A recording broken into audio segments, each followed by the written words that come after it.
From the heart of America to the corners of the globe, welcome to Voices of Distilling, powered by the American Distilling Institute.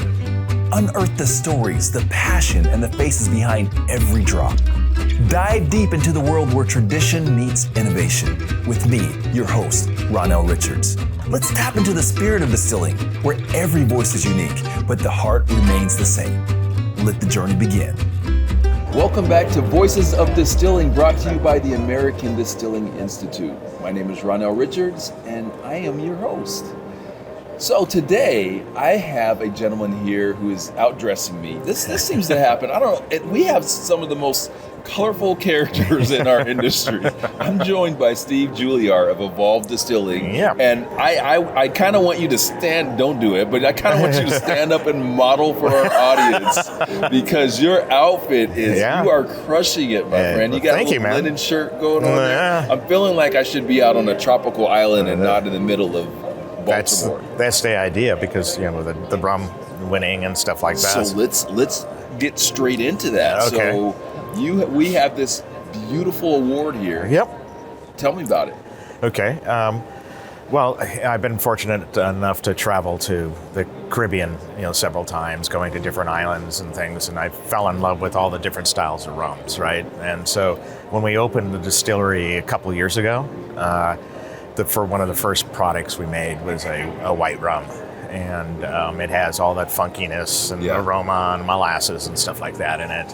And we saw it as an underserved, underappreciated spirit in Southern California. So we started with that, and then we use it as a base for all the different types of rums we make, including the dark rum, right? So you won Best in Class. Yes, I did, yeah. Woo. Best in Class, dark rum. In California? Yeah. We love it. Go figure. We love LA. Come on, yeah. So I also noticed, I always like to start the show with a little known fact. Yeah. And I noticed that you are making an orange cello. So I'm going to ask you, we're going to educate the audience, because, limoncello, everyone knows that. The cello, yeah. So tell us about the orange cello that you make. So the orange cello is made similar to the way we make the limoncello. So we actually hand peel the oranges, and we load those up into a neutral grain spirit. And then the unique thing we do with it, we let it sit for a couple of weeks, and then when we start to proof it down, we're actually clarifying orange juice, so it's clear, and using that as part of the proofing down process. And when you get the final product, it tastes like orange juice, and we come from a citrus region anyway, so it's part of the history of the region too, limoncello and orangecello. But when you serve it, you can have this high octane mimosa, so you don't have to add any orange juice. You just add champagne and orangecello, and you have a great cocktail. Oh my God! Okay, I need to try that. I'll get you a bottle of that along with the coffee liqueur. I love it. So you mentioned the coffee liqueur. I am a fan. Okay, thank you. It's really a wonderful product. Thank you guys you. are doing great work. Thank you. So tell me a little bit more about your distillery. When did you start? I'd love to know your story. Okay, yeah. What got me into this was I come from the beer world. So I did a collaboration with the previous owner of this distillery that we purchased, and it was a Christmas triple Noël, Belgian style beer, and then we distilled it and made a beer schnapps from it, and then we entered it in the San Francisco Spirits Competition and it won a bronze. So it's kind of a proof of concept that I could take some of my award-winning beer recipes and translate them to spirits. So the distillery came up for sale. Everybody wanted us to have it. It was like fell on our lap type of thing. So it was somebody telling us that we come and take this on, and we did. And like I said, we started with the clear spirits, the rum. The thing that makes this unique, though, is that we aged it in a bourbon ex-maple syrup barrel that accentuates the white rum, with robust, fruity, candy fruit notes, and fruited and toffee going through the palate, and grassiness finish and stuff like that on it. So it's a wonderful, versatile spirit. So. Tell me, was there any other inspiration to making spirit? rum? Yes. Rum? Rum Oh yeah, no. It's one of the spirits I enjoy, right? Mm-hmm. And that's basically how it came back. The traveling, seeing it being underserved in the area, and I think we want to elevate and evangelize, a Caribbean style rum to Southern California. So that's what we're looking to do. Very nice. Yeah. Very nice. So of all of your SKUs, Yeah. what's popular? What's most popular now for you? Coffee liqueur is probably one of the most Is it popular. really? Yeah.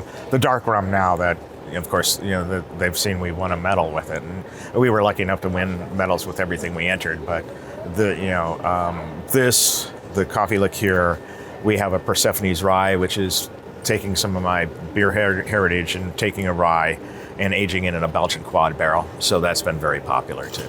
So, Steve, tell me a little bit more about like this passion, because I can tell by all the SKUs that you're making that you're having fun. Yeah. Where does that come from? And I see that it also translates to how you dress and everything. You're clearly having a great time. Yeah. Where does it come from? How did that start? Oh, it's just me, I think. Yeah. This is a fun industry to be in, right? And it's just fun to get out to bring joy to others and make them happy, right? And that's, I think, what we do here, right? It's not about me. It's about seeing my customers happy in the tasting room, seeing them taking bottles home and smiling, seeing positive reviews, on social media and things like that. So yeah. Well, I'm thinking some of it's about you, so because there's part of this self-expression, this creativity that you get to put in the bottle. It's a piece of you, right? Yes, it is. Yeah. I think that's awesome. Thank you. Yeah. And I can tell you, as a guy again who really enjoys that coffee liqueur, now having met you in person, it just kind of adds another level to it. Thank you. I think that's what's one of the things that's so beautiful about this industry. Wouldn't you agree? Yeah, I agree. Yeah. Where artists can put their heart and their soul into those bottles and share a piece of them with the world. Yeah. And what's important too is just to show appreciation to the history of the area that we're in, and using local products and high quality products, because without high quality raw materials we wouldn't have this type of product anyway. Tell me a little bit more about that commitment to local sourcing. Yeah. So we try to make everything like on our malted products, our single malts and malted whiskey or whatever we want to call it. We use locally grown grains from California, so we could actually collect California whiskeys. I use the molasses in this is used from folks out of Buffalo, New York. So really? So it's a really fine Buffalo, New York, the molasses capital of the world. But I think they're actually getting it from Louisiana. Okay.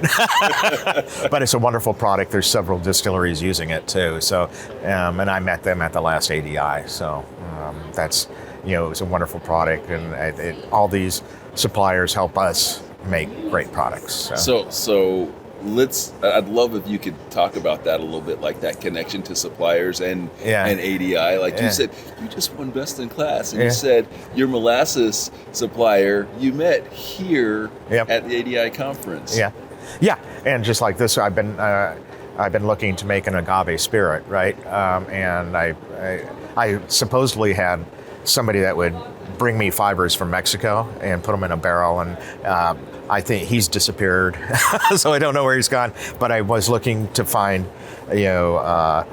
some type of agave juice or fibers here. So, and I did actually found that source here, and we're going to get some of that stuff in next week. Nice. We have like 4 or 5 30-gallon barrels that we're going to ferment in, and then we're going to actually use some of the rum to mix with the agave, and so we'll have an interesting product coming out. So that was going to be my next question for you, like, what's next? Yeah.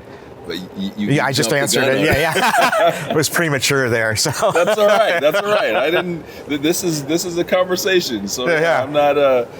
We're not prompting you. We want it to happen organically. Okay. So as someone that's had, some pretty significant success in our business, I'd love if you could just impart maybe a little bit of wisdom or a lesson that you've learned along the way that could help the next Steve? Oh, yeah. I think you have a vision, right? And you have to have that vision, and you visualize it being successful, right? And then, you know your strengths and weaknesses. That, with me, is the staff or the equipment that I'm working with, right? And then don't be afraid to make mistakes. Yeah. And we all learn from mistakes. So. And as a team, it's always better to have multiple people giving you input on when it comes to recipe formulation and sitting down and having formal tastings of the spirits and cocktails that we produce and stuff like that. So yeah, I think that's the advice I'd give to somebody. Yeah, I appreciate that. Yeah. So here's my last question. Okay. And I'm expecting a banger from you because this is my fun question. So you're on a desert island. Yeah. And you're having a cocktail or a spirit. What is it? Oh, give me a Mai Tai. All right. And float my dark rum on top of it. There we go. I was expecting that. Okay. Very nice choice, and definitely on brand. Steve, it's a pleasure to meet you. Thank you for sharing your story with me and our audience. And I'm just blessed to be able, and very fortunate to be able to win this. And I thank ADI for this too. So. Well, it says that you're doing something right, my friend. Yeah. So thank you for your leadership. Again, and thanks for sharing your story with our audience. And if people want to purchase your spirits, where do they go? Okay. They could come into the tasting room in Claremont, California. I expect Jason to be there next in a couple weeks. So. Oh, Jason, our videographer, he's coming. You're going through, Jason? I'm going to be out in LA. All right. Okay. Hold you to that. So you can get the bottles there. We have on the website, we have on-premise and off-premise locations that you can purchase it at. And then I think within 30 days, we'll have the processes in place that we can ship to consumer direct to consumer. So within 30 days, I think. So yeah. Okay. Yeah. So fantastic. Yeah. So you can order the coffee liqueur and the orange jello right online. So it's kind of the best way to make sure that we're checked into that is go to the website. Do we have a newsletter or anything that we can? Yeah. There's we have newsletters that people can sign up for. We have special events and jazz nights and blues nights and things like that at the distillery. Okay. So everybody can see the calendar. All right, evolveddistilling.com. Yes, right? correct. Right. Get there, get subscribed, so that you're in for the newsletter, so that when these new products come out and the distribution gets larger, you can buy these products all over the country because you're doing great work. Yeah, thank you. And I know I'm going to have like a dozen of those coffee liqueurs and a dark rum. All right. Thank you again, Steve. Thank you, Ronnell. Thank you all for hanging out with us. I would encourage you to reach out to members in our community. If you're an ADI member, get on the forums. You can interact with folks like Steve, myself, we're all there. If you are not a distiller, we are still your community, okay? If you are a beverage director, you're a server, you're working in the spirits industry, you're an enthusiast, you're an influencer, this is the community for you. We are the largest, we are the longest standing, and we're growing like wildfire, and we want you to be part of what it is that we're doing. So make sure you go to distilling.com. Thank you all again for joining us, and we'll see you in the next episode. As we conclude another episode of Voices of Distilling, we want to extend our deepest gratitude to you, our cherished listeners. Your support is the lifeblood of our show, and we are endlessly thankful for each and every one of you. If you've enjoyed our conversation today, please take a moment to rate and review our podcast. It truly helps others discover these spirited stories. And if you wish to further support our mission, consider becoming a member of the American Distilling Institute. As a member, you'll dive deeper into the world of distilling, gain access to exclusive content, be a part of our dynamic annual conference, and immerse yourself in a community where knowledge and passion converge.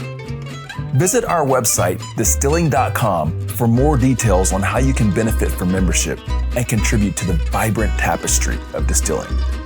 Until our glasses clink again, remember, every drop has a story, every voice a passion. Raise your glass and cheers to the heart of distilling.